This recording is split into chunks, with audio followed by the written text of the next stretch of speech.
Welcome to Charlotte Real Estate Talk with Jimmy Grappone and Logan Abrams of Realty One Group Revolution. All right.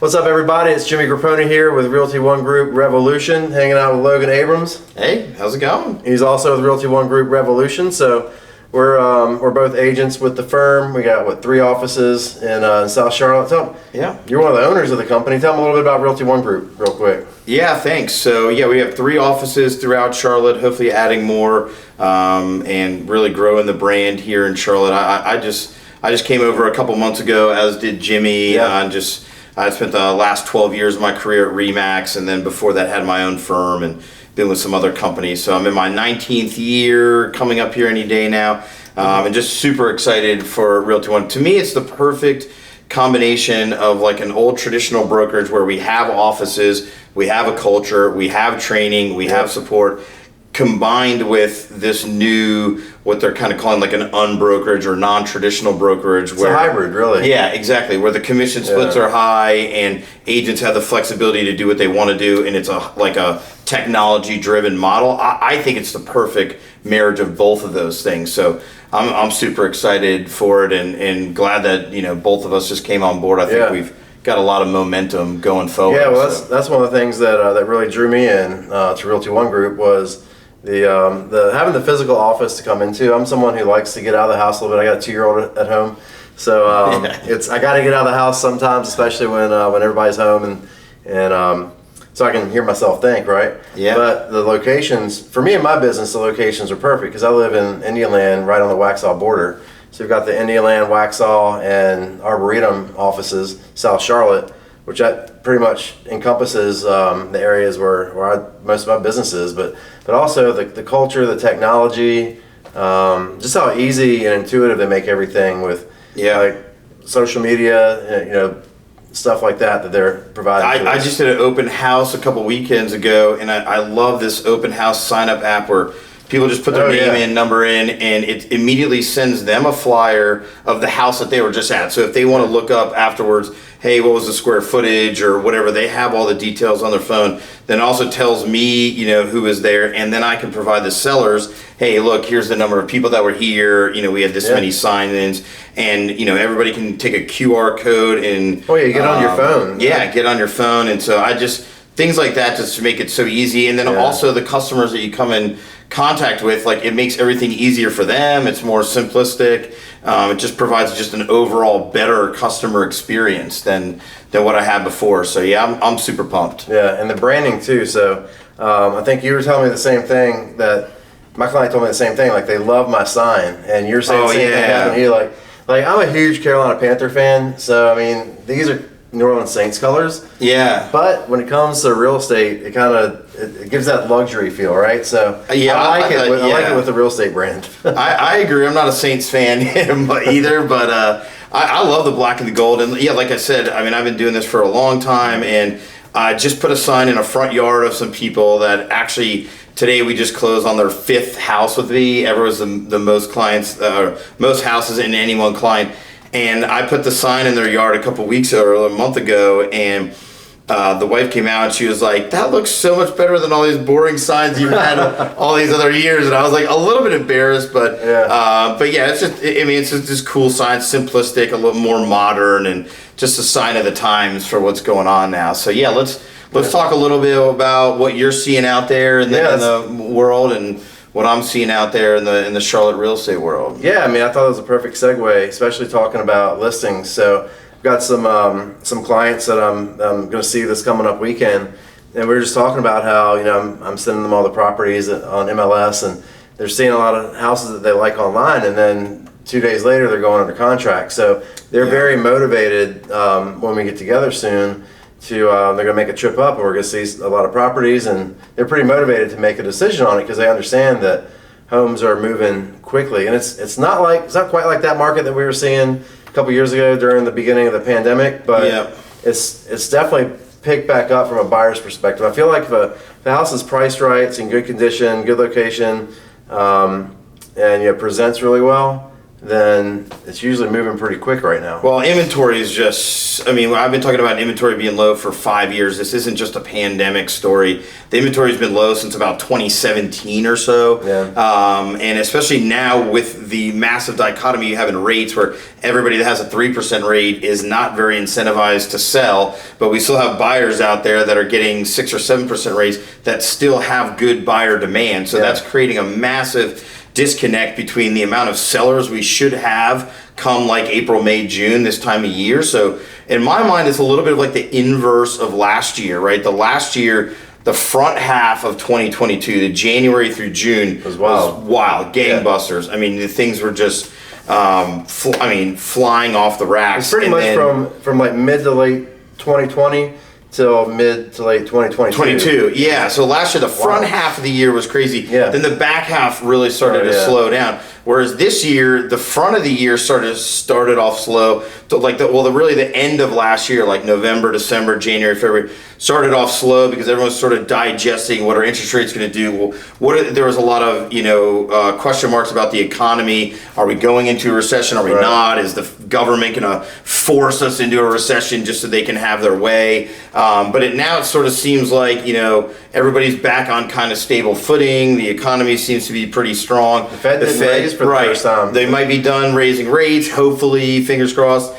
But really, there was a man-made issue. There was nothing wrong with the economy. Yeah. It's just the government didn't like the way that the path it was headed with inflation. Mm-hmm. And so they were just going to try to put the clamps down on real estate just to feed their own feeling that they've somehow solved a problem that they actually created. So I don't think they didn't stop demand is the problem. The demand is still there. What they have done is they've really put a stop on the supply. Yeah. Because why would most people don't want to sell if they're happy in their house and they're happy with the rates. There's not a whole lot of reason for them to want to sell. So the government has actually in turn caused a little bit of this now demand like frenzy that we're seeing because the inventory is so low. Oh yeah, and rates got pushed so low. I mean, when we bought our house in 2017, I think our rate was, high fours to somewhere in the fours, I think. I think it was under 5. Yeah. And we kept looking at, should we refinance? And then finally when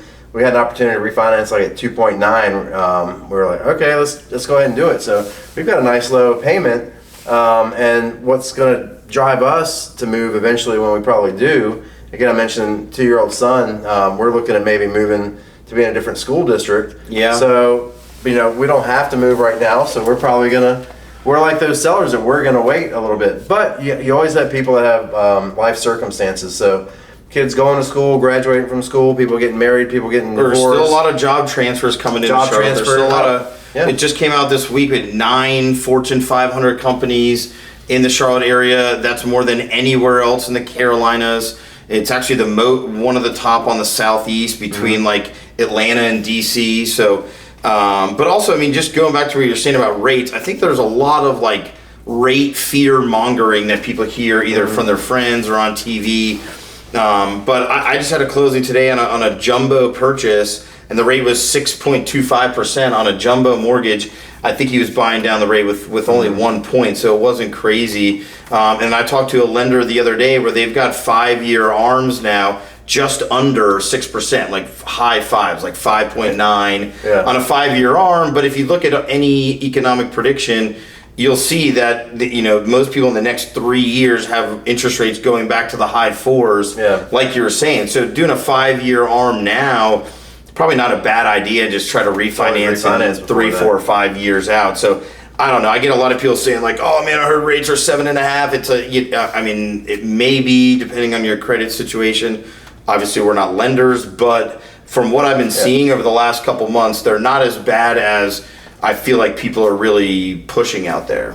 Yeah, I mean, and it's not so much about what the rate is; it's more about what's your monthly payment and what can you afford, right? Right. So that's what it really breaks down to. And people who live in houses, who have owned a house for a few years, you have all this equity built up in your home now that you can go and you can put towards a bigger down payment. So that's even right. though home values have gone up, if you're fortunate enough to already be a homeowner, whether that's here or if you're coming from somewhere else, we have a lot of people that relocate from more expensive areas of the country, especially the Northeast and California, that are coming here and they've got all this cash because they made a lot of money on their house and they're able to put a sizable amount down.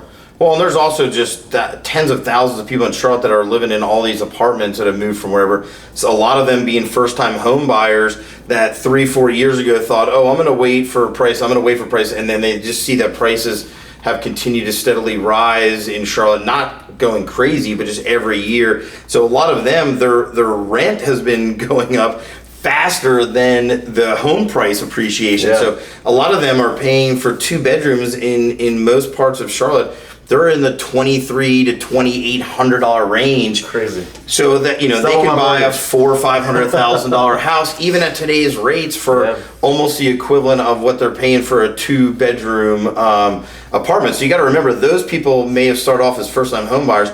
They want to come up and buy their first house, and then usually those people that have bought their first house that are ready to move on sort of keep the cycle going. But right now, there's none of that inventory on there, which is creating a little bit of a feeding, not a feeding frenzy, but just a lot of demand in certain price points in certain areas of town. Yeah, there's more demand than there is actually supply. And I was looking at Canopy's Realtor Association, looking at their report for May, and they come out every month. They come out with a new report, and they compare numbers from that month to the same month in the previous year, and then they look at year-to-date numbers. And looking at May 2023 versus 2022, I think we had like 25% fewer listings on the market, right now versus what we had a year ago. Yeah, well, I think, I don't know if it was May, I think it might have been April's data I was looking at, but number of transactions were down 28% year over year, but number of listings was down like 26%. So it's almost, one for one. Obviously, it's really hard for us to sell houses that aren't available, aren't available for sale. And knock on doors for our buyers, right? A lot of economists really hope that new construction is going to sort of bridge that gap for inventory, but it simply just cannot provide the number of houses in a market like Charlotte, where so many people are moving here every day. They just simply can't build enough new construction houses. So new construction is a great route for a lot of these first-time home buyers to go, but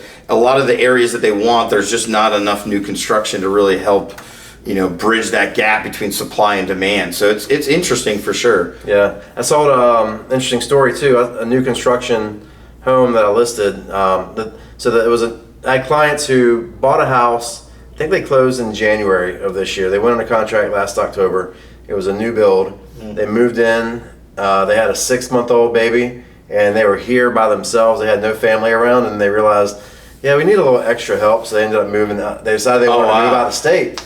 So they contacted me, and we listed their house, and we sold it for maybe like $30,000 more than we ended up covering all their commission costs, all their closing costs, everything else. Moving, ended up covering all that. They were essentially able to break even, which they were happy with that.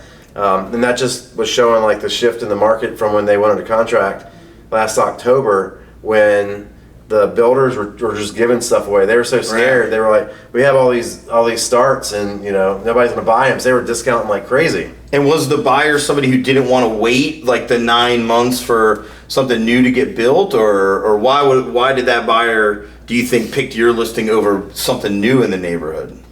Oh yeah, so we listed, and that model home wasn't going to be available until like August or September. Yeah, and we priced it right under what those homes what the new ones were selling for. Because so the new ones, they had increased the price. I think my people bought their house for just under $4. And then we listed it for like $445 and got a few $1,000s more than that. But then if you were going to get a brand new one, those were listed in the $450s. So we listed right under that strategically, and the house wasn't going to be ready for until late summer. So there wasn't anything else. There was no competition, and you want to get a house now and pay less, and it's only been lived in for a month. Why not? New construction is just hard to figure out the closing dates, and if people have kids and they're trying to get into schools. I mean, there's a lot of moving parts there. So I can certainly understand why somebody would want to just move right into something that's barely been lived in versus waiting 6 to 9 months, which is what I've seen for most of the new construction stuff. I mean, that's under the $1 million price range. 6 to 9 months for new builds. Once you get over the $1 million, I haven't seen much new construction in under a year. Yeah, Time to build. Yeah, once you get over $1 million. So that, there's not a whole lot of people that are out looking for houses now, wondering what's going to be available next summer. That's just sort of not the mentality of most Americans. But new construction is going to continue to be a great source, for people to look at to bridge this inventory gap until we can get more sellers to give them a real good reason to want to sell their house. But I just think if we can get rates down maybe just another half a point or so, 6, maybe 5.99, something like that on a regular 30, I think then it's off to the races again. I think you'll start to then see sellers that are willing to come back in the market and put their houses up for sale. Yeah, so I'm another client that I'm working with. We're under contract on a purchase right now, so they're buying before they sell. They have a house to sell as well, and we were talking the other day, so when do you want to put that house on the market? And they were like, well, we kind of maybe just want to take it at our own pace. Let's close on this one, get moved in, and then once we move everything out of the house, well, then we'll put the house on the market, the other one. So we're probably looking at maybe an August listing. But also right now, a lot of people, especially families with kids, looking to get into a house before school starts. Yeah. What's your thought on that? Like listing now in June versus listing in August or September? I still think the May-June timeframe has always been the best to sell. It's when the most leases come up. So all those people that were on a lease, I don't know. I just sort of see that natural progression build of April, May, June, July. Well, whenever you look at the charts for it's been the same for values and everything else. It always peaks late summer. Yeah, I think, for closings usually peak between June 15th and July 15th, but that means those things went under contract May 15th to June 15th. Right. So, there's a 30 to 45 day lag there. So, yeah, and then usually August is kind of slow because, people are getting back to real life and kids into school and stuff. And then usually you see a little bit of pickup again. See that pickup? September, October, November, and then back down. Till February, March. So that's been the nature, the cyclicality of the Charlotte market for the last 20 years. And it sort of got a little bit out of whack during COVID when there was just, no rules, just do whatever you want, whenever you want. But other than that, I still think it's going back to that kind of cyclicality and buyers in that same sort of mentality. And it's just the holidays, who wants to move or sell their house during the holidays? Not too many people. So, your yard doesn't look that great and this and that. There's a whole lot of reasons why I think the spring and the summer just make a whole lot of sense. But yeah, if you're watching this video and you think you want to be into something by the time school starts, you're probably a little bit behind the 8 ball right now. But if you got a house to sell, I still think you've got 3 to 4 weeks to sort of hit that, gap before things kind of calm down, before the fall kicks back up. But yeah, buyers, I'm telling buyers now, we need a good 6 months minimum to be able to find the right house for them. I'd really prefer a 9-month leeway, just because there's no inventory and there's multiple offers on things. So how many offers are we gonna have to make before we get something locked down for you? And you don't want anybody to feel like they're up against a wall and they got to make a decision in a 3 or 4 or 5 weeks. So I think 6 to 9 months right now, if you're a buyer and you're looking, that's about the window that you need to start looking. But I've got multiple buyers that we've been looking for well over a year to try to find the right property. I don't think that's rare at all anymore. Yeah. So, yeah. Cool, man. Well, hey, enjoyed doing this first video with you. Definitely. We'll do some more. We'll do some more out there. If you have any topics or anything like that you want us to cover, certainly let us know in the comments. And we'll see you on a future video. Cheers. All right, man. Thanks. All right. Thanks for watching this episode of Charlotte Realty. Bye.